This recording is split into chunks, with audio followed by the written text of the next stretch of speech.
Most women abandon their body recomposition journey days, sometimes even weeks, well before their results were about to show. And it's because nobody actually warned them about what to expect along their journey. And I want you to think about every time that you actually started over.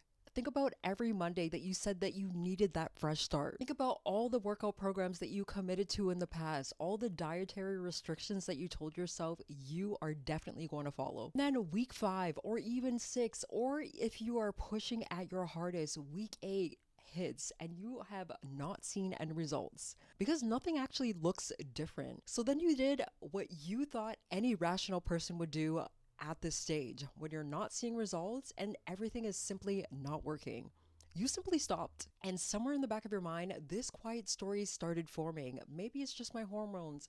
Maybe it's just my age. Maybe my metabolism is just simply not working. And maybe this is just my new normal. But the reality is, more than likely, none of that was actually true. It's just simply you were never giving a realistic picture of what body recomposition actually looks like. Hey guys, welcome back to the channel. My name is Becca, and in today's video, we're going over the 10 ugly truths about body recomposition that nobody seems to warn women about, especially once they start their journey. Because the women that actually succeed in body recomposition are not the most motivated. They're simply the most prepared. And they're the most prepared because they simply are able to manage their expectations based off of what they understand about body recomposition. All right, so before we even get into the video, don't forget to like the video, subscribe to the channel if you want more content like this, and don't forget to turn on your notifications so that you don't miss another upload. All right, so let's get into the video. All right, so let's get into truth number 1. Your body is going to change weeks before you actually see any visible changes or even changes on the scale. All right, so here's something that you might not have heard. Your body will definitely be making internal changes weeks well before you even see changes on the scale or even in the mirror. And that silent gap is where so many women just end their journey because they're not seeing results fast enough. And this is simply because they had no idea that the work that was actually putting into their workouts, their nutrition, was actually paying off just internally first. So let me go ahead and tell you exactly what's happening inside your body in those few weeks of consistent training and improved nutrition. So what you need to realize is your insulin sensitivity is definitely going to start improving. And this simply means that your body is becoming way more efficient at using the food that you're actually eating instead of storing it as fat. Think about your cardiovascular system. This is actually becoming a lot more efficient as well. Your heart is literally getting stronger, more capable to do more sessions in the gym. Your muscle fibers are also being recruited in new patterns. And your nervous system is actually learning how to use the muscle you have before it starts building it. Now, I don't want you to think about these as small changes because they're definitely not. And these are adaptations that you're not going to see in the photos just yet. And this is essentially the invisible progress stage that you're experiencing. But this seems to be the most uneventful changes that are happening in your body right now because you're not physically seeing much. So the women that were quitting at week 3 or even week 4, they're already making the necessary adaptations to ultimately see the changes that they're looking for. So the problem is you're actually seeing these transformation photos online, but you don't necessarily know how long it actually took for them to get these results. Because the reality is this journey is not linear, and these transformation photos typically give people the idea that these weight loss journeys or body recomposition journeys are relatively linear. Reality is, even for body recomposition, you're going to have long stretches of your journey where you feel like literally nothing is actually happening. But that simply could not be further from the truth. So one helpful tool is to start tracking your strength. Are you lifting a lot heavier than you were when you first started your journey? Because that is simply muscle adaptation that's actually happening in real time. Also, track your energy across the day because this is definitely a sign that your work or the work that you're putting into your workouts and your nutrition is actually starting to pay off. Track your measurements as well. Think about your waist, hips, and thighs to see if you're actually making progress because more than likely you are. Number 2, body recomposition actually might take a lot longer than you anticipated, but the results are so worth it. So think about real, meaningful, visible changes in your shape, your physique, the kind of change that actually redefines your shape, builds muscle that actually shows, and reduces the amount or percentage of fat in your body. And also in a way that actually lasts. And depending on where you are in your body recomposition journey, this might take months to a year. I know this can be rather difficult to hear, but I would rather be honest with you than sugarcoat it, because I ultimately want to close the gap between what is biologically possible versus what your expectations are. You can expect to gain roughly half a pound to 1 pound of muscle per month under good conditions. And what I mean by this is consistent training, adequate protein, adequate sleep, and managing your excessive stress. Alongside that, sustainable fat loss runs at roughly half to 1% of your body weight per week. And this is the realistic pace, not that dramatic pace that you're seeing online, which is ultimately just not sustainable. So ultimately, set your goal horizon at about 6 months to actually achieve those defined results. Truth number 3, if your body weight is not drastically going down, that's not necessarily a sign that something is wrong. So just tell me if this sounds familiar. You've been training consistently, you've been eating nutritious foods, getting in that protein, sleeping adequately, and trying your best to manage that stress. And then for some reason, the scale just stops moving. And then you start thinking to yourself, everything is just not working. So what you do is slash your calories aggressively, or you simply add in another intense workout session. And ultimately, you begin to start spiraling. But the reality is, your body might be entering an important body recomposition phase. And we need to remember that the scale ultimately measures the total mass of your body. And that means it doesn't necessarily properly tell you what that mass is actually comprised of. So it doesn't necessarily tell you if you lost 2 pounds of fat and gained 2 pounds of muscle at the same time. It doesn't necessarily tell you if your body is actually reducing the inflammation that it's been encountering for weeks. Ultimately, releases the water weight slowly. It doesn't tell you if your glycogen storages have increased, and it doesn't even speak to your bone density. It simply gives you that one number. And what we need to understand is this simply is one data point that we're going to use to identify along our journey. What we need to understand is if you've been in a calorie deficit and actually training consistently, your body could actually be simultaneously losing fat and building muscle at the same time. And you'll definitely notice over time that you're getting leaner, you're getting stronger. It's just the scale has not depicted or showed that yet. So what I essentially want you to do is just trust the process, trust that it's actually working out, and continue to, of course, measure the right things. I do want to encourage you to take progress photos, ensuring that you're using the same identical lighting, ensuring that you're taking progress photos well before you eat breakfast, ensuring that you're taking the same angles as well, and even wearing the same clothes. Also, take record of your lifts. Are you getting stronger? This is an essential way to check if you are body recomping as well. Remember, the scale is just one simple tool that we use in our body recomposition journey, but there are other ways to track and measure our progress. Even get a blood test as well. That will actually show your lipids. Truth number 4, your body ultimately decides where the fat leaves. You don't get the choice.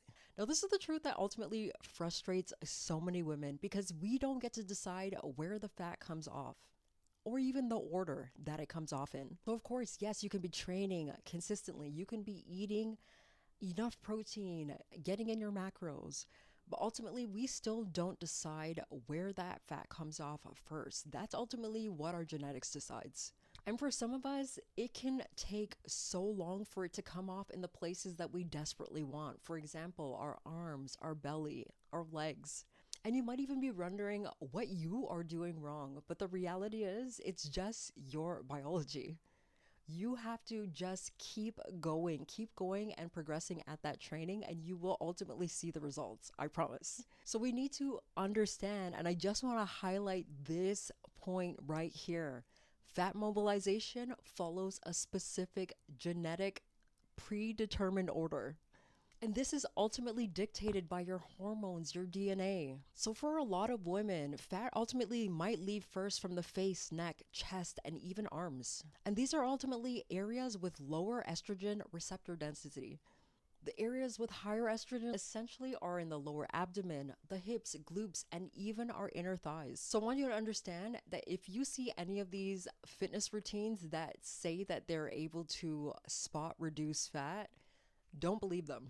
So ultimately, to see the results in those specific areas, you simply just need to continue to build that muscle in those specific areas. So ultimately, when the fat loss hits those areas, you will begin to see those defined areas. So truth number 5, the leaner that you actually get, the harder your body actually fights to stay where it is right now. So if you ever felt like you started your fitness journey and the weight came off relatively quickly, and then the last 10 pounds that you're trying to lose to get to your goal weight feels almost impossible, you're simply not making this up in your head. This is a legitimate thing that people actually experience. Because the reality is, your body's resistance for fat loss actually becomes more aggressive the less you have to lose, or essentially the leaner that you get. And this isn't simply a metaphor, this is actually documented. So essentially, when your body fat decreases, your hunger hormone, ghrelin, rises significantly.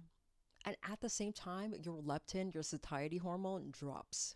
So you're simultaneously hungrier and less satisfied. And it's essentially a hormonal shift that your body actually initiates in order to protect those fat stores. And alongside this, your metabolism begins to adapt as well. So your body essentially becomes more efficient, meaning essentially it burns fewer calories to perform the exact same functions that you were trying to do earlier on in your journey. And that's simply because your body has adapted. And then, of course, there is NEAT, your non-exercise activity thermogenesis. And this is essentially every calorie that you burn outside of structured exercise. Think about the steps that you do over the course of the day and how much you move between tasks. When your body is in a prolonged caloric deficit, your NEAT essentially drops automatically. So that means you're moving a little bit less throughout your day. But what can ultimately happen is your body starts breaking down that muscle and your metabolic rate will ultimately tank as well. So what we need to understand is we need to be patient but strategic. So of course, maintaining the level of protein that you were eating before, which is going to help protect that muscle, especially during your strength training. And sometimes actually getting back to a maintenance phase, a deliberate maintenance phase, might be the fix that you actually need during this time.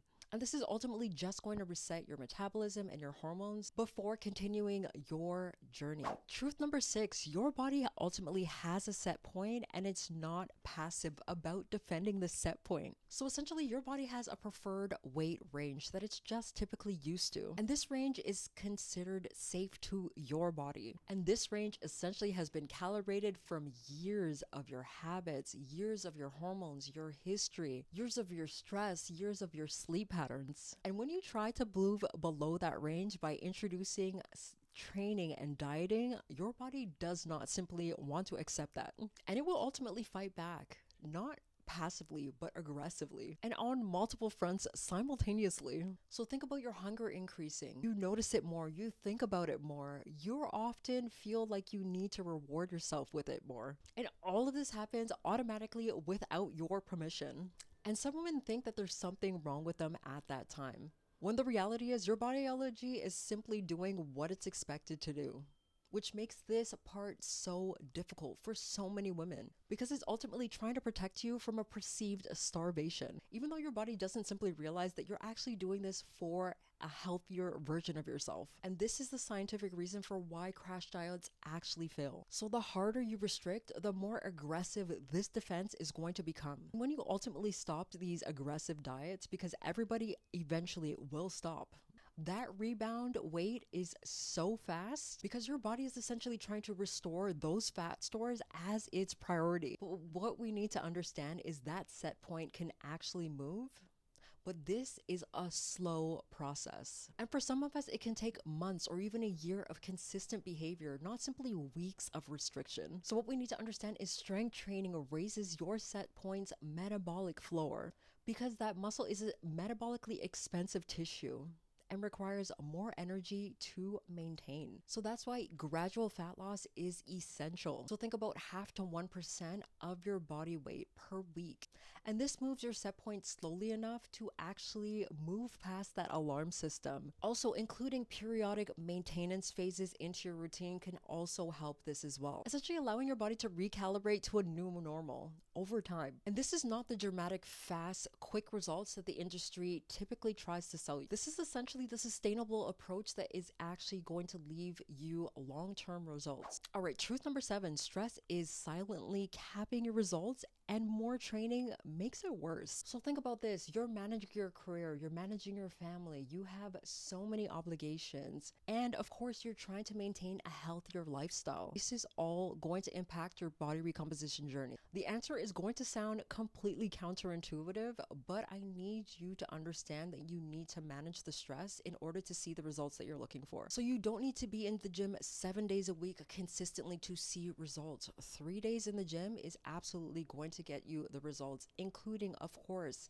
getting in your steps and cardio. What we need to understand is if you are in a chronically elevated state of stress and cortisol, this is ultimately going to affect your muscle tissue because it will start to break down for fuel. Stress ultimately also promotes that visceral fat. It's going to disrupt your sleep, which ultimately disrupts your recovery, and that's where you're building muscle. Elevated stress is also going to impact your ability to regulate your hormones or ultimately regulate your hunger cues. And this is going to play a huge role in your ability to manage cravings. What we need to understand is we need to start treating our stress management as part of our healthy habit routine. So truth number 8, you don't build muscle during your workouts, you build it after. So I need you to understand this, and this is ultimately going to change the way you think about rest days. This day is so that your body builds the muscle that you've trained so hard for. So think about when you're in the gym, what your body is actually doing. You're creating that mechanical stress in your muscle fibers when you're lifting those weights. Essentially, when you're doing that, you're creating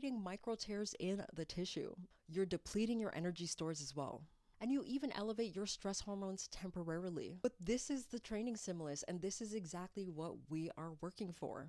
This is the literal process of building new muscle tissue. And this ultimately could happen 24 to even 72 hours after training, primarily even during your sleep. So when your body has enough time to recover and rest, it has enough time to rebuild. So if you train intensely before that time is allowed to happen, you're essentially not accelerating your progress. You're actually interrupting the progress. So the no days off culture is actually definitely going to backfire against your results, because ultimately you shouldn't feel guilty for resting, especially after an intense workout. Truth number 9, most of your fat loss happens outside the gym. So I want you to understand training and workouts are very important, but it's not everything, because even a well-structured, consistent, structured program burns a few hundred calories. So we need to keep in mind your daily movement. Think about the steps, you're standing, you're walking, even how you're moving throughout your day. That alone can burn so many calories to help you reach your body recomposition goals. And this is essentially what I referred to earlier on in the video as NEAT,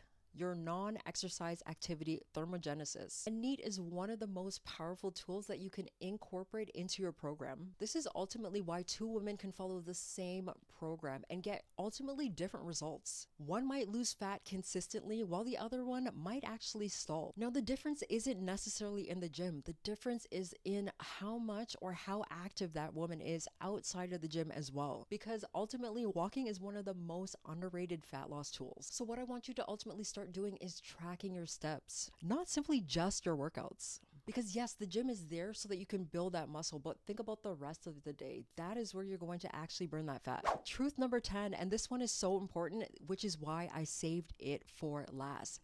There is no finish line. This is ultimately the hardest truth that you're going to hear, but it's also the most freeing, if of course you choose to let it be, because the body that you build through body recomposition requires maintenance. And I'm not talking about maintenance for a season. I'm not talking about maintenance for some time. I'm talking about this is a lifelong journey. And I know the fitness industry has probably conditioned you to only work out for specific times of the year or specific events, but the reality is this is a lifelong journey, because ultimately I don't want you to be in a position where you regain the weight and you essentially feel like you have to start back from stage 1. We have to keep in mind that these are lifelong behaviors, and we can't essentially start treating these behaviors as temporary changes. Because what I need you to understand is fat cells don't completely vanish, they shrink.